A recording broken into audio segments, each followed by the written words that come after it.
So we're back, and I got my boxes from Reading Heroes.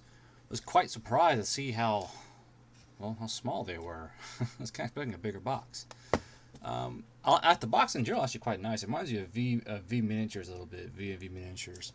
Only thing I don't like is this right here. Really hard to read. But we're going to go ahead and crack this box up, and we'll see what it has inside for us.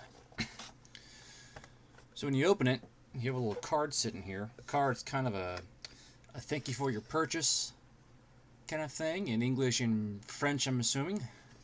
On the back side, it has so you want to be a badass, and I believe this is to their game where you can go in and play their little game. There's a Kickstarter thing on there. There's a second little sheet. It says important, how to clean resin. So it shows you that these are resin models and that the proper way to clean them. So this could be important for those of you who have not meddled with resin models at all. So there's that for you. So it appears this company is a baggie company. So when you open the box up, you pull out your 3 baggies, and these are your models. This one on the end here is the Sister Tremata, then Santa Dolores, and then the Huntress. So there they are, fully resin models. They look pretty good. I'm going to break them open one by one and have them out on front for you. So here is Sister Tremata.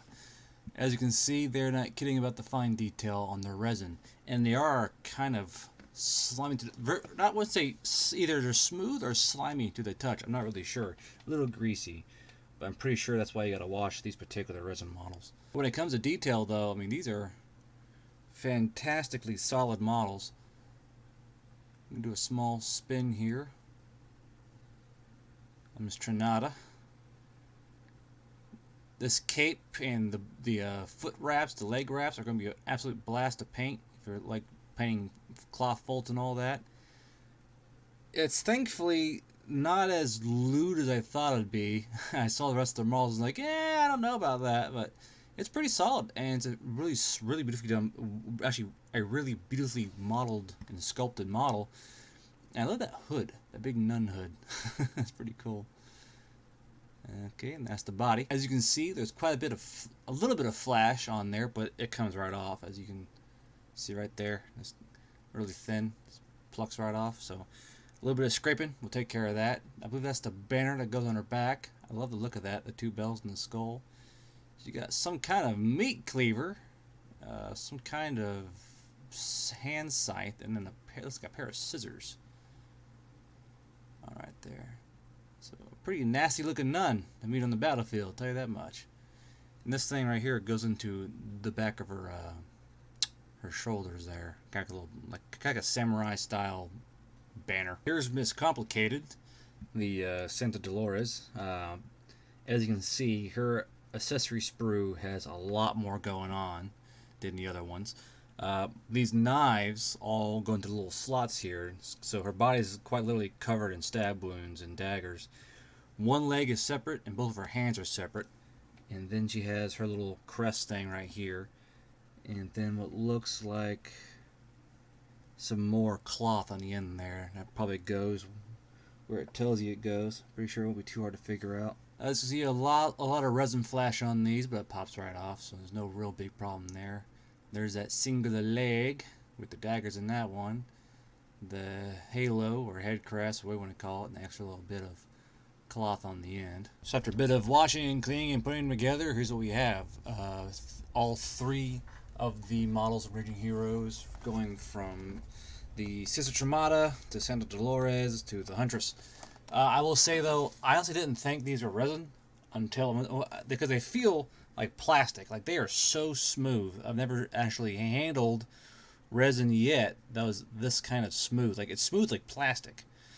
And the only reason why you know it's resin because when you cut it, it makes a nice little trademark resin snap. So, and when you're handling these, keep a firm grip because these suckers are slick, both in design and in material. I kept trying to hold this thing down, and it kept wanting to launch across the room because this part right here, that resin, super smooth, and it wants to slide out of your fingers, you know. So you got to be careful with it while you're painting them. So we're gonna do a a scale comparison. So when it comes to the regards to scale, it's gonna get. I think they should scale up quite nicely with just about anything. They're slightly on the tall side. I believe they are 30 millimeters in height. So we're going to pull out one Fireforge, one older Perry, one newer Perry. We're going to line them up side by side so we actually see what we're looking at here. So here we have our size comparisons. Now keep in mind that over here on this side, this knight is slightly forward, this archer is slightly back. But if you go from right to left, this is the older Perry Miniatures English Archer, the current Fireforge historical Men-at-Arms. Then you have the Raging Heroes model. Then you have the newest of the English Archers from Perry, and then a Perry Knight from either the English or French sprues. So as you can see, when it comes to the older stuff, these two on this end, Fireforge and Perry, the older models, there's going to be a slight height difference. They are going to be a little shorter than their more well-fed female counterparts.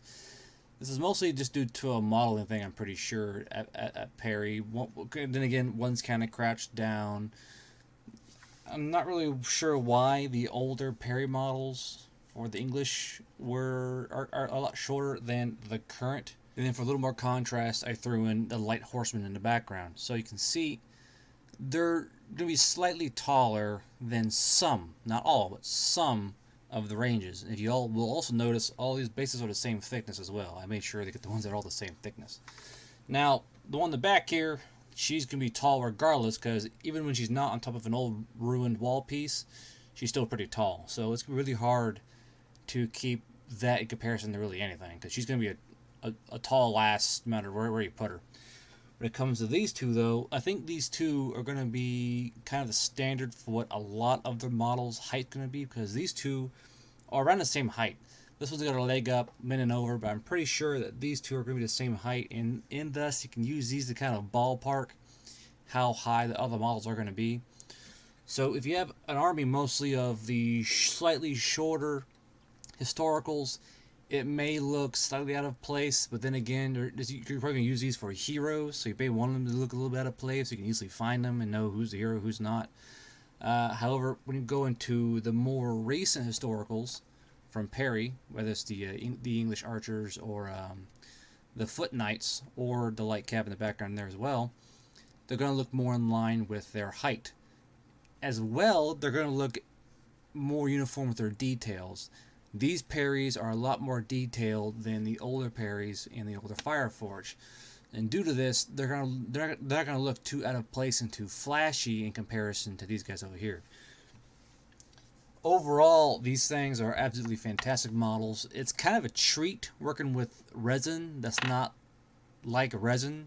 Like these, I only found one small air bubble, and it was in her hood, which, as you can see from the light shining through, is pretty thin. So I'm not going to dock them too hard on that, because that's a pretty hard process to get right on really thin pieces of the model.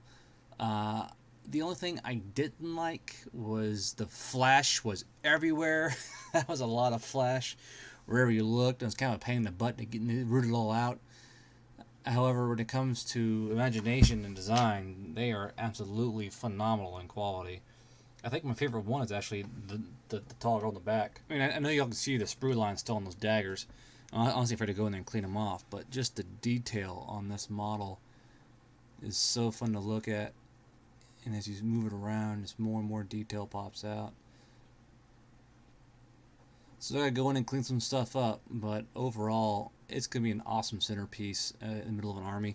I know that shadow looks deep. It's just a shadow created by the effect of the light being up top there to fill light. So is that, in actuality, that's a very thin black line from the resin pieces connecting. That was the one leg that was off. You actually had to go in there and glue on. But overall, this is such a busy, awesome model. And I only wish they put more detail in the face right here. That would make it pop a lot more and seem a lot more dramatic in the end. So there we go. A little bitty selection from the Raging Heroes line. The toughest girls in the galaxy. I've actually been so impressed with these models that I've went ahead and ordered more of them. Because I know there's some in there that had big two-handed hammers and all that, and they're actually really on sale right now.